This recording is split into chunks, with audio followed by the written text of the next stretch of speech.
Déco dans le présent pour mieux construire l'avenir.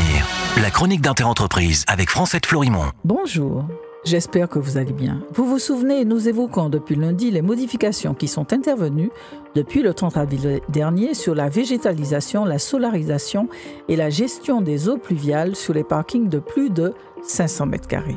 Désormais, les parkings comme les bâtiments sont concernés par l'obligation de végétalisation et de couverture en panneaux solaires. De même, la mise aux normes des parkings extérieurs existants de plus de 1500 m² est modifiée sur plusieurs points.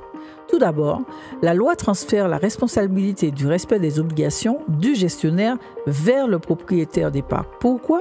Parce que le propriétaire est en effet plus facilement identifiable, le gestionnaire ne l'étant que pour les parkings gérés en concession, en délégation de service public ou en application d'une autorisation d'occupation du domaine public.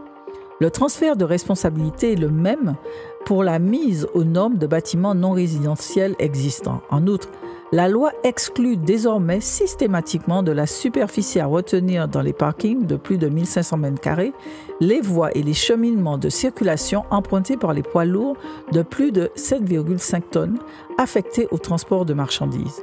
Cette exclusion est destinée à simplifier les formalités des propriétaires et gestionnaires qui sont aujourd'hui obligés de demander une exemption après justification, études techniques à l'appui, de l'impossibilité d'équiper ces espaces. Autre modification, la conclusion et le renouvellement des contrats de gestion intervenant après le 1er juillet 2026 seront soumis aux obligations à compter du 1er juillet 2028. Enfin, pour favoriser l'achat de panneaux photovoltaïques d'origine européenne, la loi décale d'un an l'obligation de respect des obligations pour les parkings de plus de 10 000 m² à la condition que le gestionnaire dispose d'un bon de commande de 6 mois.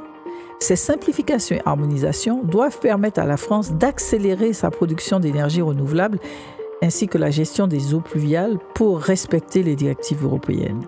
Ces obligations s'appliquent aussi outre-mer. À la semaine prochaine. Prenez soin de vous. Déco dans le présent pour mieux construire l'avenir. La chronique d'Interentreprise avec Francette Florimond.